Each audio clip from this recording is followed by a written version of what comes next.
السلام عليكم أصدقائي، أسعد الله أوقاتكم، إن شاء الله تكونوا كلكم مبسوطين. أصدقائي حبايب قلبي، حلقة اليوم بدي أحكي عن مرض الكوكسيديا. مرض الكوكسيديا منين بيجي لطيورنا، وكيف شو هي أعراضه، وشلون بدنا نعالجه لهذا المرض. بالنسبة لمرض الكوكسيديا رح نحكي هلا رقم واحد المرض. أعراض المرض فقدان الشهية للأكل عند الطير، واحد. اثنين انتفاخ الطير، يعني بنلاقيه هيك منفوخ مثل الطابة وتعبان، تمام.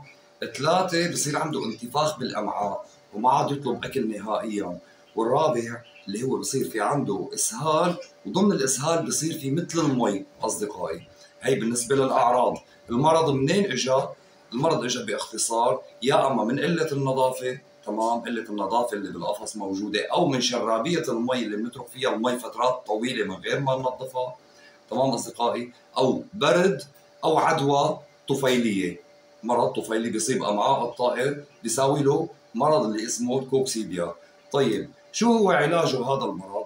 باختصار وبسرعة، هذا الفيديو حبيت صور لكم إياه بسرعة وأعطيكم معلومة صحيحة ومفيدة كتير مشان أنتم تطبقوها وقت تشوفوا هاي الأعراض على طيوركم. أصدقائي مرض الكوكسيديا علاجه هو الباكتريم البشري، شراب الباكتريم البشري اللي هو بيجي أطفال هذا الشراب. أصدقائي تمام مثل ما احنا شايفين، باكتريم بشري بينعطى يوميا لمدة 3 أيام بقلب شرابية المي تبع الطائر.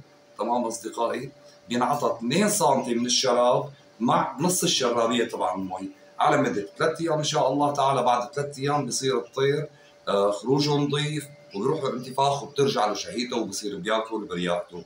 وإن شاء الله تعالى جربوا هذا الكلام على طيوركم المصابة بمرض الكوكسيديا، وتواصلوا معي في حال مثلا حبيتوا تستفهموا اي شغله ثانيه عن اي مرض ثاني، وبترككم بامان الله، والسلام عليكم ورحمه الله.